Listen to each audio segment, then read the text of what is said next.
is Ben Holliday with the Holliday Energy Law Group in San Antonio. Perfect. The levels look outstanding. Thank you for joining the Crude Crude Life. Geez, the Crude Life levels. That's one of the things. I tell the people, the podcast. Nothing can ever go wrong because you just put it online. You don't have to edit. Just keep going. So that's right. Welcome to the program today. Hey, before we get into the event that we're talking about, let's quick plug that before we get into the other thing. But when is the upcoming event? Just the bare bones on the event, the name and location and date. You bet. It's the Energyship Summit. It's going to be in Scottsdale, Arizona. It's actually a little part of Scottsdale called Paradise Valley. It's February 27th through the 29th, so right there during the middle of spring training. Great. A lot of people will be excited about NAPE in the beginning of February. This is going to be one that caught my interest at the end of February. Anytime somebody like me can get out of the cold up here in North Dakota, up in the Rocky Mountain region, we look for any excuse we can. So this event caught my eye. But first off, let's talk about your background a bit. Give yourself a little bit of a plug for what you do for a living. Talk about how you're involved in the energy industry, and then from there we'll transition into the event, okay? Yeah, you bet. So I came into the energy industry right after law school. I went to law school here in San Antonio, and this is right in 2000. I graduated in 2006, so things are really starting to kick off, particularly in the Barnett Shale. Shale started to become a thing, and I had never, I just never really considered oil and gas. And a couple things happened my last year. I took oil and gas law, and at that point, to be honest with you, if you could have done a net swap right off my student debt, I'll give back my law degree. Like I've taken that deal. At that point, I just kind of a little disillusioned with it, and then I took oil and gas, and just everything changed. I mean, it captured my attention, and I just knew this is what I want to do. And excuse me, do you not? So you don't have a background really in oil and gas? No, my dad worked for a coal fire generation plant there in East Texas, but my exposure to oil and gas growing up, we'd go dove hunting in a field. There'd be some pipes from back in the day, and they just looked like old relics of another era. It was like a Mayan ruin or something out there in the middle of East Texas, and I just never gave it much thought. I didn't know anybody in it. And I found out, just exposure through class. I talked to some people, and I found out about this thing called a Landman, and I thought, that sounds like a fake job. What's a Landman? That sounds like a fake job. And I heard what they did, and they go out and take leases and do all the things. And I said, no, this is what I want to do. Start talking to professors. Everybody's trying to talk me out of it, and I'm very stubborn. I said, no, this is what I want to do. And so I graduated law school, went to work for a law firm for about a year. Got the opportunity to go in-house with an oil company in Fort Worth, actually natural gas, and I was right there in the middle of, the Barnett boom. I show up, and a week later we closed the deal. They sold the assets of one of the companies, and here I am, 26, 27. I see guys jumping in a swimming pool wearing Lucchese boots. I'm just like, what is going on? This is awesome. This is awesome. And unfortunately, that was kind of the highlight of the Barnett Shale. So, but it was good. It was good 2 years in-house. And once things started slowing down there, started up a law firm with a couple guys. And it's just been full-on legal practice, representing operators, doing transactions and title opinions and regulatory. So that's my angle of the industry. Do you enjoy energy law? Oh my God, I wouldn't do anything else. Yeah, it would seem like it would be really challenging, but yet rewarding and fun at the same time. Oh man, it's a wild ride for sure. I have friends that do probate, and they always joke, well, people aren't going to stop dying, and that's true. It's a very stable market. Oil and gas, as we all know, it's got good times and bad times. But hey, I've enjoyed them both. When I was transitioning from the company in Fort Worth, when they shut down operations, at that time it was dead. When I say dead, gas was horrible. Oil was, I don't remember, 20-something a barrel. And, my wife and I looked around and said, what are we going to do? Everything's a lateral move. We just got married. No point in being in Fort Worth. And so we liquidated everything we owned, and we just took our backpacks and just traveled the world for 6 months, And so we've had some good times with $100 oil. I've had some great times with $20 oil. So you got to make lemonade, right? Well, that's right. And, people have told me in the energy industry, you break even during the bad times to make some good money and have some fun during the good times. And I've experienced both the same. And one of the sponsors of the program, Josh Swanson with Vogel Law, he's an attorney. He absolutely loves mineral law. He does minerals. And, we got a brouhaha happening up in North Dakota with Lake Sakakawea, which was flooded. It's man-made back in the 1960s, and they divvied up the land minerals underneath the water, and so during $100 oil, the state decided they wanted to claim ownership of that minerals, and the people who own the minerals were like, well, no, we'd be getting paid on this for years and years and years. Right. And so this has been going on in court for 15 years or 10 years now, and he's a regular on the program, so much so where he became a sponsor because, because these law stories, I tell you, they make some good. They can make a good story. I mean, they're a Netflix original sometimes, and all you guys are doing is telling us what's going on in the world of law. So I could see where energy law would be just exciting. It's fascinating. I wouldn't want to do anything else. I mean, I wouldn't. I say jokingly, but I'm not joking. I mean, if I couldn't do what I do now, I'd go rent surfboards in Hawaii if my wife had let me. But it's just so fascinating, the personalities on every end of the spectrum. The operators, they got to be people that are willing to take big risks. And so with those big risks come big personalities. Then you get to meet the landowners, which I had a lot more exposure to as a landman than I do now. But, you get these farmers that have, been, in some cases, like the Eagle Ford, they've been working the land and scraping by, and overnight they're millionaires.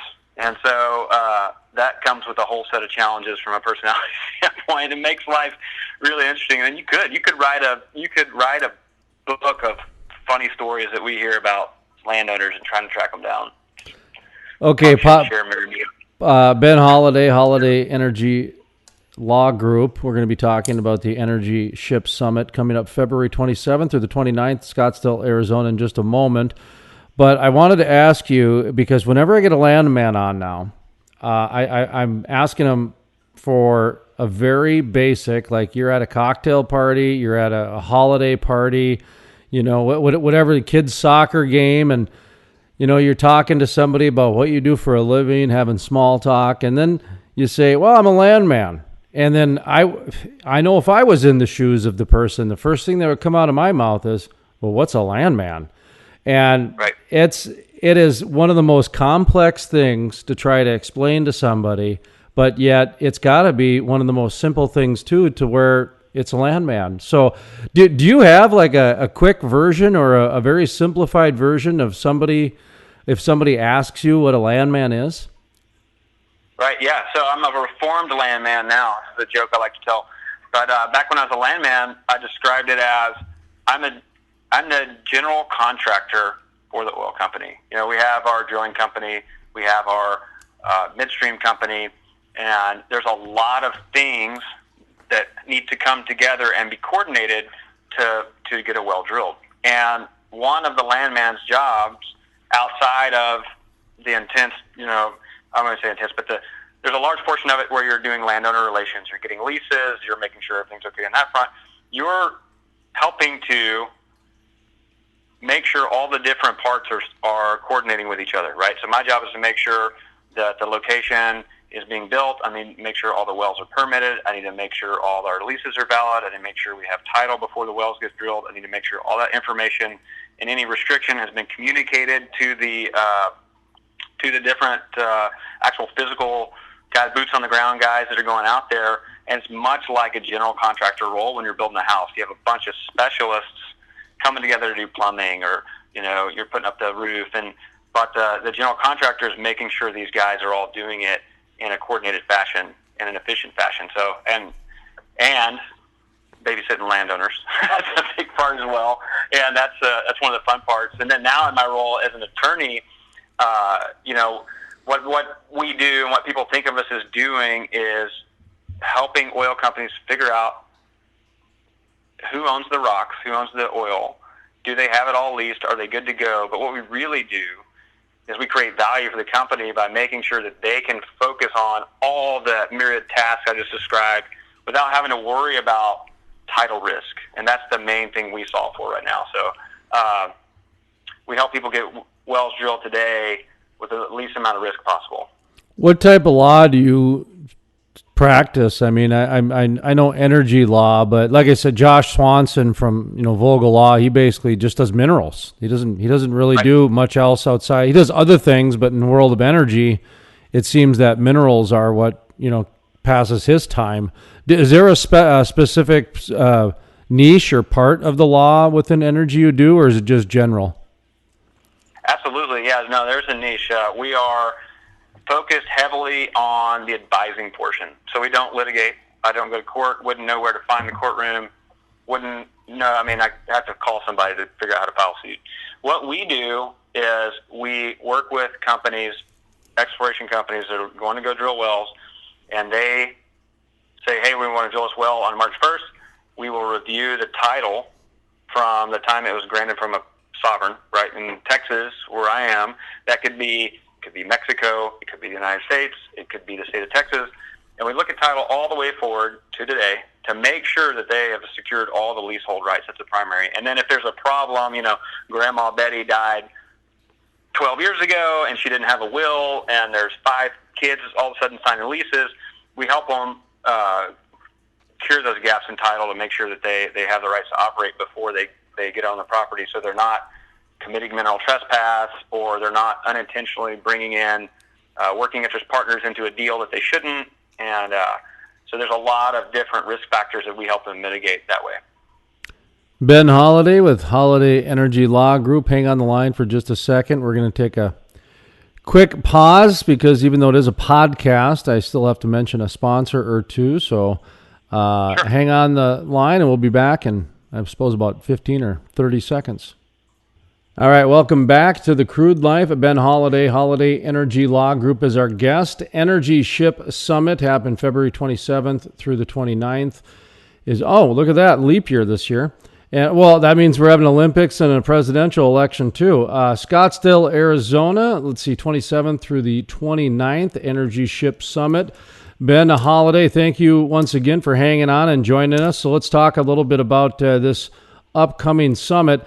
Is it all about law, or is it going to go into other areas? Or talk to me about your affiliation and then transition into the actual event itself. Absolutely. Yeah, it's a great question. It has very little to do with the law in a direct sense, and it has absolutely nothing to do with my law firm. The focus of the summit is on the exponential change that we're seeing in oil and gas, and we're asking the question, what's coming over the horizon? Like, what is out there that's just over the horizon? Because the application of data, AI, machine learning, all these things are coming together in an accelerated, compounding fashion, and they're touching every part of the industry. If you are in law, or if you're in engineering, or you're in finance, your job and the way you do it and what's possible 5 years from now is going to be very different than the playing field today. And from my perspective as a leader of my organization, I just don't see these conversations happening like they should, where people are preparing for what's coming. And I think all leaders in the industry have two choices. You can seize these opportunities that the exponential application of data and all these things are going to present, or you can watch your competition do it. And if you're not thinking about these things now, if you're not thinking about how is the application of artificial intelligence going to change my job, then when it comes, it's too late, right? It's like wanting to buy car insurance after you've had the wreck. Like, it's just not going to happen. It's going to be too late. And so, there's conversations happening at Nate, right, at a happy hour, and then there's conversations happening over here, but there's not a central place where there's this authentic conversation about the future where nobody's trying to sell you something, nobody's trying to pitch their company, and So that's what we are creating. And if we're going to do it, might as well do it somewhere awesome, right? It's February. It's cold in North Dakota. Might as well do it in a place where you can step out of your day-to-day. Because we had this in Houston, or if we had this in San Antonio, people are you're gonna go home, and there's things. The dog needs food, and my kid's sick, and you need, as a leader, to take time to invest in yourself, step away from the day-to-day, get to a place where you can focus and think strategically about these things that are going to impact your business. And Scottsdale is the perfect place to do it. So you got Scottsdale, Arizona. That's check number one.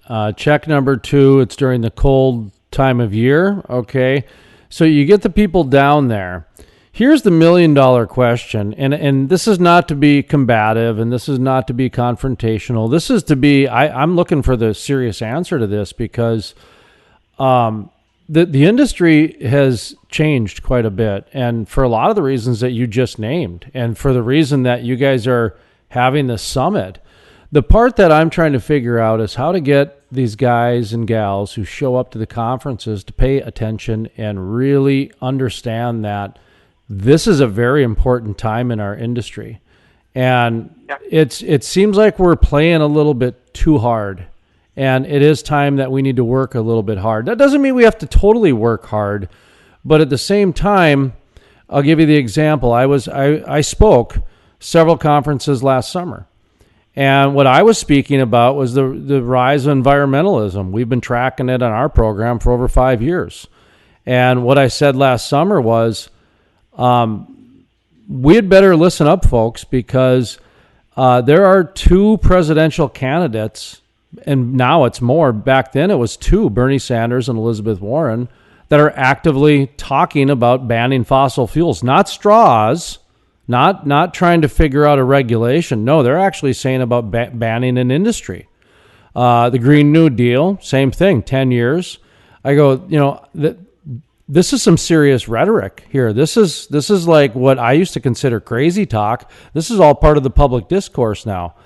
And a lot of the people were not really paying attention. And, now we've got a half a dozen people that are, Colorado, they're putting their Proposition 112 back on the ballot to do some more strict bans there again. So what I'm getting at is that I like what you guys are trying to do.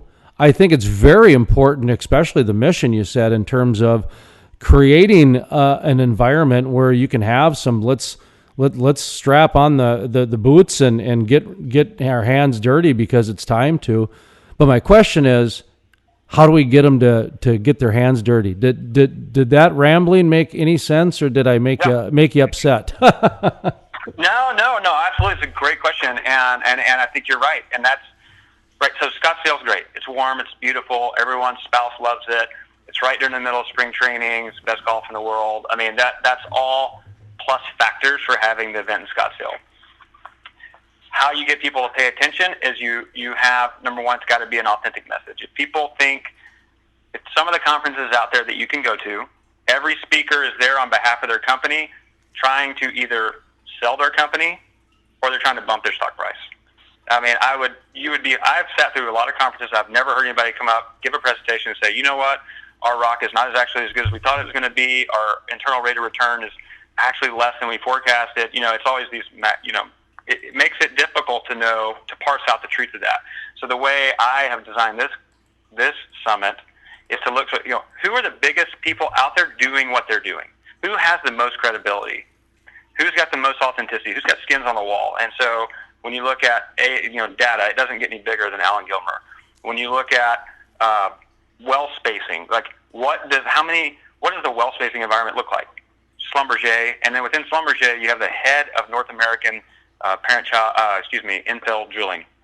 You have people on the leading edge of application of AI. You have the BD manager, Will Cullen, from Long Point Minerals, they've raised close to $900 million in the mineral space.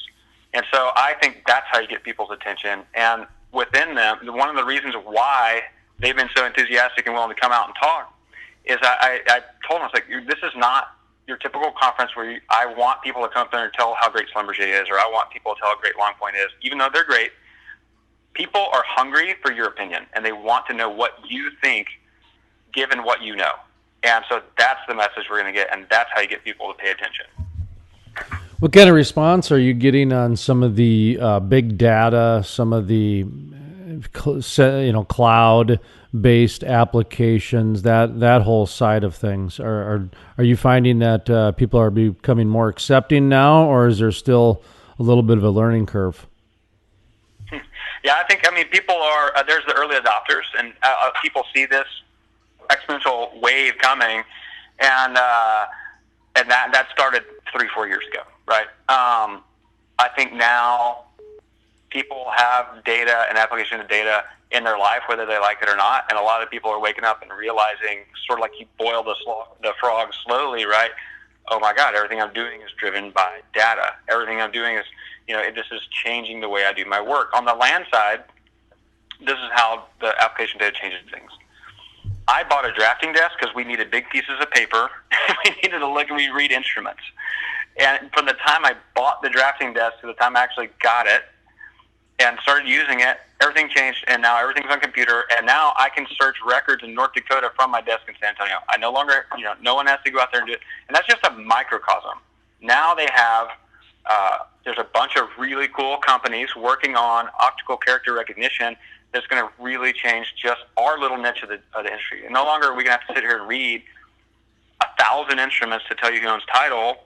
We're going to be able to implement augmented intelligence through OCR, through all these things, and we're going to be able to get to the point much faster. And like it or not, this train isn't slowing down for anybody.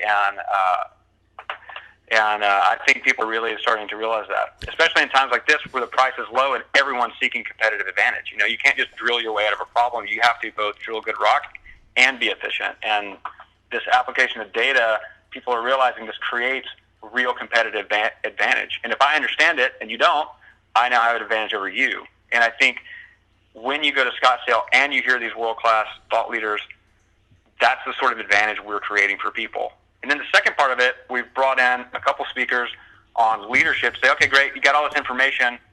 Now what do you do with it, right? If I have all the information in the world, but I don't know how to deploy it with my team, it's not worth anything. And so we're bringing in Warren Rustan, who's vice president. He's worked in White Houses. I mean, this guy's done everything.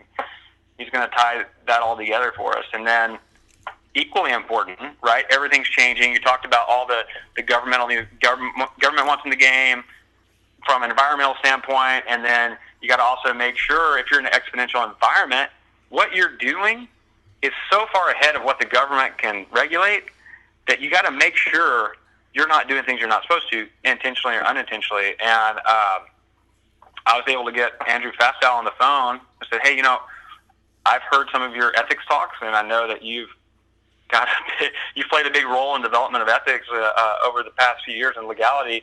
And he's going to come give a talk about the difference between following the rules and following the ethics, right? And his message is, we did a lot of things that people thought were by the rule.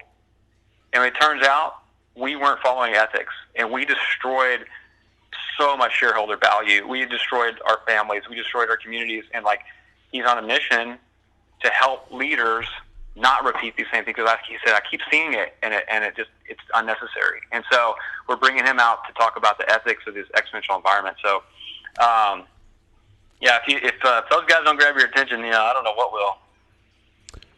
Ben Holliday Energy Law Group. We're talking about the Energyship Summit, February 27th through the 29th, Scottsdale, Arizona. I mentioned earlier, I caught my eye. It was leap year, 29th, and as I was a kid, I just always remembered every leap year is the Olympics and the presidential election, and so I that stuck with me. You've mentioned government regulations a few times. I'll ask you the same question I'm asking a lot of other people in the energy industry. We're not a big political program, however, just because of the way the environmental movement has gone and a few things of energy, we've been forced to become somewhat politically more politically minded than we wanted to, and energy has just become polarized. I've got on record and I've said and I've won awards for my news skills and things like that, but I've got on record and said 2020 is going to be the oil and gas industry's most important year probably in its history. And I think that for a lot of reasons. But talk to me about your thoughts on my comment there. Do you think that's out of line? Do you agree with that? Do you want to elaborate on yes or no on that? Because it's kind of a pretty bold statement. It is a bold statement, and I think it's a valid statement. I mean, we don't have to guess about what are the intentions of the parties, right? We know where the Republican Party stands. We know where the Democrat Party stands. And I know there's a whole lot of other stances out there, but practically speaking, for the presidential election, those are the two we need to be paying attention to. And I think that you can look at sort of 2 to 3 states and see how this plays out, right? You can let's just take California and Colorado. And you have in California, you got the Bakersfield, you have that Kern County, that traditional base of production, LA, it's been there forever, it's producing oil. You got Colorado, traditional energy state, and you see the kind of value destruction that's being brought on by government, by regulation that's really intended to regulate them out of business. That's what's going on.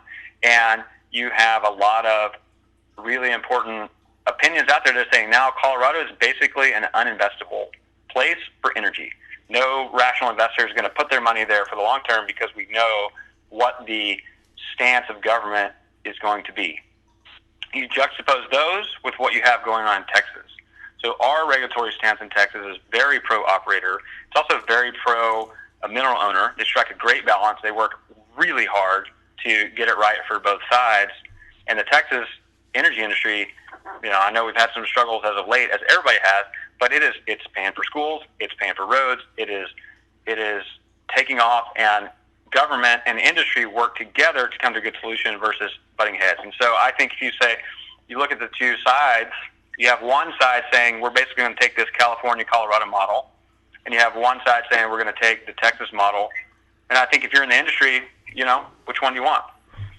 And I do think it's a very pivotal year. I mean, for many, many things, but especially as this narrative, this anti-energy or anti-oil and gas, anti-fossil fuel, anti-narrative is becoming, taking hold. It's going to be up to us to be advocates for our position, right? If we're not doing it, nobody's going to stick up for us if we don't, right? If we're not going to demonstrate this is how we're putting money in schools, this is how we're putting jobs up for people, this is how we're powering the future. Hey, by the way, everything you use is made of hydrocarbons, and having that and telling our story in a non-combative way, I think that's up to us. And if we don't, we have to take ownership of that failure.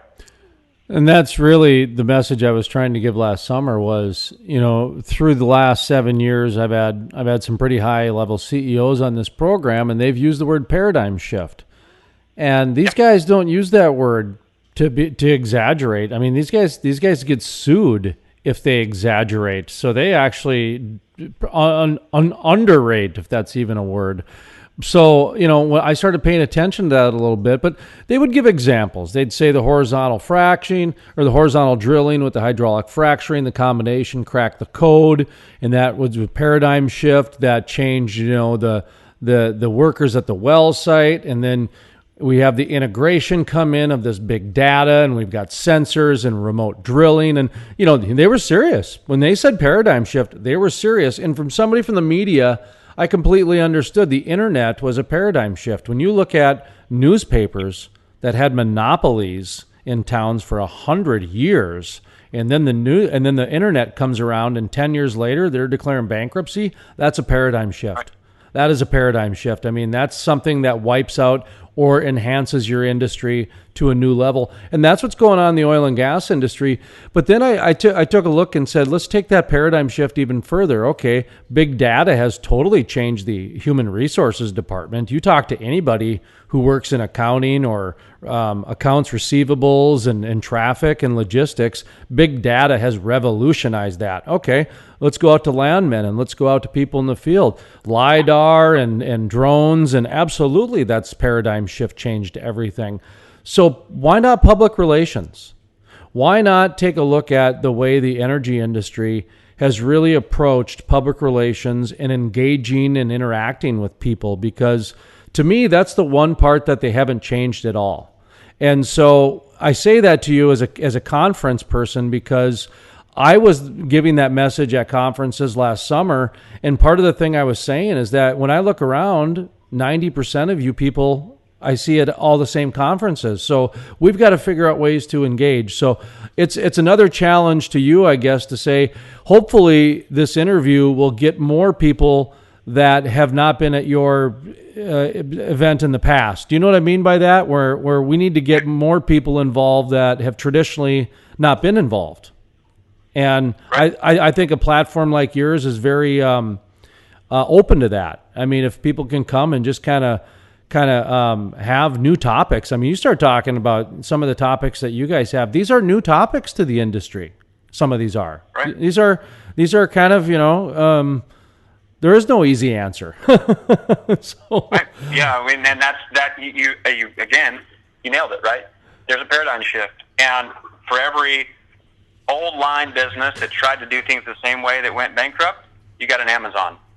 And so leaders right now got to ask themselves in the oil and gas industry, and aside from how am I going to represent myself to the community, where am I taking my organization? Am I taking it the way of the local bank, or am I taking it the way of Amazon? And what we're going to do in Scottsdale is bring together thought leaders to help all the attendees, all the leaders there, take their business in the direction of Amazon, as opposed to some of the, being the best horse-drawn carriage out there in the era of the combustion engine. Well, I think we're in an era of change right now, and I don't know if I want to say downturn or anything along those lines, because you take like the Bakken and the Permian, and they're still pumping out millions of barrels a day. The energy companies have gotten a little more streamlined, and there's a little bit more of a decline curve than what's happened in the past, and rig counts are just an antiquated way to project business now, and everybody knows that rig counts need to be reinvented how that is done. But the one thing that's true is they are still drilling, and there is still a lot of money on this planet, and you just got to figure out a way to make a better steak sandwich than the other guy. It's kind of like that time where there's still business out there to be had, but there's a little bit of competition out there right now, and you've just got to figure out a way to have an edge and make that better steak sandwich and all that. And these conferences really can help a guy do that. Absolutely, on both sides, right? If I'm raising money, my value proposition has to be stronger than the 18 other guys trying to raise this same fund. And the way I'm going to do that is harnessing these paradigm shifting capabilities that are out there. On the other side, if I'm an investor, I'm a private equity guy, I'm a finance guy, I need to know what is out there, what should I be investing in. When these teams come in my office and we sit in the conference room and they pitch me, what should I be looking for? Like, what is out there? And again, that's the why of the Energyship Summit. That's why everybody needs to come to Scottsdale, because that's what we're talking about. So wrapping up here, we try to stick them around 30 minutes, our programs, but look at that. We went into overtime. Another thing about podcasts, you don't have to be beholden to radio clocks and show clocks and things like that. So that's another fun thing I'm learning about these podcast rules, which there really are none. So give us the details one more time, just kind of in summary. I like to summarize. I'm still a writer. That's why I originally got into this gig. So, just kind of summarize the event. We were talking with Ben Holliday Energy Law Group, but the Energyship Summit coming up with, go ahead. Yep. Energyship Summit, February 27th, 29th. We're going to be in Scottsdale, Arizona at the Mountain Shadows hotel there in Paradise Valley. All the details are on energyshipsummit.com, but we're going to be meeting for 2 days for a conversation with the likes of Alan Gilmer. We have Schlumberger. We have the support of QRI Group. We're going to have David Ramsden Wood, and we're just going to be talking about data and markets and engineering and leadership. We're going to have Andy Fastow talk about ethics, and we're going to just take a big holistic look at all this exponential changes that's happening and saying, where's this opportunity and how can I execute on it? And I'd love to see everybody out there. Do you guys have a website? We do, yeah, energyshipsummit.com.